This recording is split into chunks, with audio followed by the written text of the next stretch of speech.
पाकिस्तान सुन्नी तहरीक सखर के ज़ेर एहतमाम सदाए कश्मीर यकजहती व पाक फौज जिंदाबाद रैली का इनेकाद, कश्मीरियों और अफवाज पाकिस्तान के हक में नारेबाजी। तफसीलात के मुताबिक पाकिस्तान सुन्नी तहरीक के सरबराह सरवत इजाज कादरी की हिदायत पर सिंध के दीगर शहरों की तरह PST जिला सखर के ज़ेर एहतमाम दिफाए पाकिस्तान व कश्मीरी यकजहती रैली निकाली गई। कारकुनान ने हाथों में कश्मीरी मुसलमानों से यकजहती और अफवाज पाकिस्तान से इजहार मोहब्बत के लिए प्ले कार्ड और बैनर्स उठा रखे थे। रैली की क़यादत पाकिस्तान सुन्नी तहरीक सूबा सिंध के सदर अल्लामा नूर अहमद कासमी कर रहे थे, जबकि रैली में PST रहनुमा Mohammad Rizwan Qadri, Sukkur small industry traders के हाजी जावेद मेमन, पीर अताउर रहमान खान, अकरम खान दुरानी, अब्दुल बारी अंसारी, मौलाना अब्दुल जब्बार हुसैनी, गुलबहार सिकंदरी व दीगर शामिल थे। शुरकाए रैली ने खिताब करते हुए मौलाना नूर अहमद कासमी व दीगर का कहना था कि भारत कश्मीर में बेगुनाह कश्मीरी मुसलमानों पर मुजालम डाल रहा है, लेकिन अफसोस आलमी बरादरी कश्मीर में भारतीय जारहियत के खिलाफ खामोश तमाशाई बनी हुई है। पाकिस्तान की अवाम अपने कश्मीरी मुसलमान भाइयों के साथ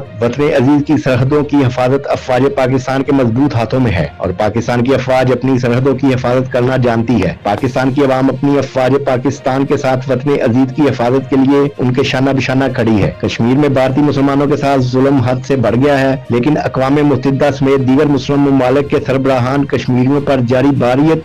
भारतीय जारहियत के खिलाफ आवाज उठाने की बजाय खामोश तमाशाई बने हुए हैं, जो सरासर जुल्म है। शुरकाए रैली ने बाला हकाम से कश्मीर में भारतीय मुजालम का नोटिस लेकर कश्मीरी मुसलमानों को भारत के मुजालम से निजात दिलाने में अपना किरदार अदा करने पर जोर दिया और इख्तितामी दुआ की गई।